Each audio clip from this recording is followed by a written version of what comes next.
Why did Princess Kate go on a trip to Italy by herself? Where's Prince William? She went alone. No William. No children. No familiar face from the palace beside her. Just Catherine, Princess of Wales, boarding a flight to Italy on what officials are calling a fact-finding tour. And the moment that details surfaced the alone part, the questions started. Why Italy? Why now? And perhaps most intriguingly of all, where exactly is Prince William? Let's talk about this properly, because there is far more to this story than a royal diary entry. Kate's relationship with Italy runs deep, deeper than most people realize. Back in 1999, a fresh-faced 18-year-old Catherine Middleton packed her bags and headed to Florence for part of her gap year. She enrolled at the British Institute of Florence, studying Italian language and history of art, and by all accounts, those months changed her. Not in the dramatic, visible way that big life events sometimes do, but quietly, fundamentally. Italy gave Kate an intellectual foundation that has never left her. Her passion for the arts, her ability to speak with genuine authority on creative and cultural subjects, her eye for detail in public engagements trace it all back, and Florence is somewhere near the beginning of that thread. So when the palace confirmed she would be returning to Italy 26 years later, those who understand Kate's personal history didn't just see a working royal trip. They saw something far more meaningful than that. But back to the question everyone is actually asking. Why is she going alone? On the surface, the answer is straightforward. This is a solo working engagement, a fact-finding tour focused on causes within Kate's personal portfolio and mental health, the arts, community. Official solo trips are not unusual for senior royals. William has his own separate engagements, his own causes, his own diary commitments running in parallel. The Wales household operates, in many respects, like two complementary but distinct working units.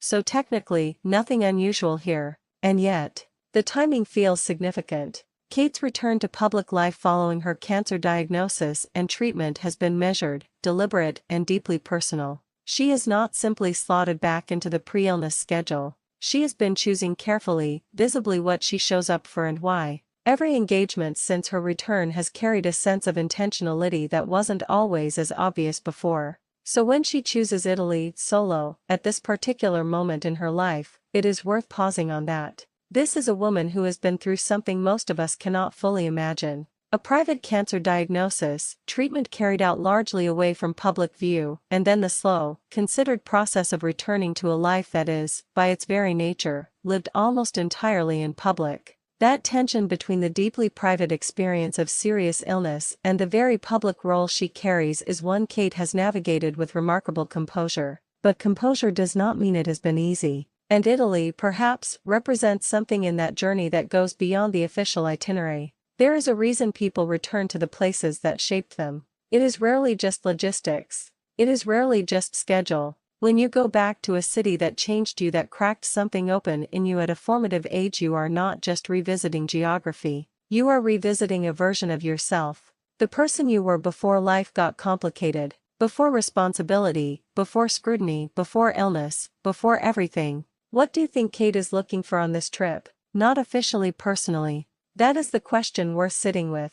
Now, Prince William. His absence from this particular trip has raised a few eyebrows, though perhaps it shouldn't. William has been maintaining his own full schedule of engagements, his Earthshot Prize work, his mental health advocacy, his commitments around homelessness through the Homewards Initiative. The Prince of Wales is not a man who sits still when his wife travels. He is, by all credible accounts, an engaged and active co-parent to George, Charlotte, and Louis, and the couple are understood to manage their schedule so that one parent is consistently present at home when the other is traveling for work. This is, in fact, a model that many working parents recognize immediately, even if the scale of the work in question is rather different from the average household. But there is another dimension worth considering. William and Kate have, over the past year, been quietly but clearly redefining what their public roles look like. Post-illness, post the turbulence of the broader family dynamics, and there has been turbulence, that is not in question, they appear to be emerging with a sharper sense of purpose and identity as a working unit.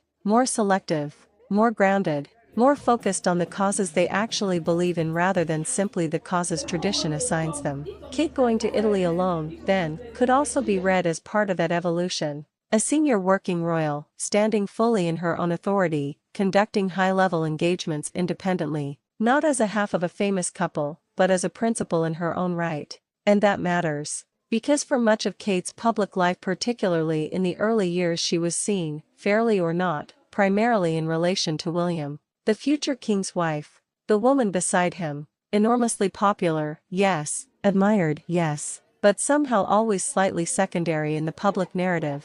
What we have been watching over the past 18 months is something of a quiet shift in that dynamic. Kate has moved, with great dignity and without apparent calculation, into a space where she is seen as a figure of genuine substance in her own right. Her cancer journey, the courage with which she handled the disclosure, the composure of her recovery, the warmth of her return accelerated that shift in a way that no press strategy could have manufactured. Italy is, in a sense, an extension of that. She is not waiting for a joint engagement. She is not scheduling around another diary. She is going because she has work to do, and Italy is where that work takes her. The institutions she is expected to visit align closely with her early years' work and her long-standing interest in how environment, physical, cultural, emotional, shapes human development from the very beginning of life.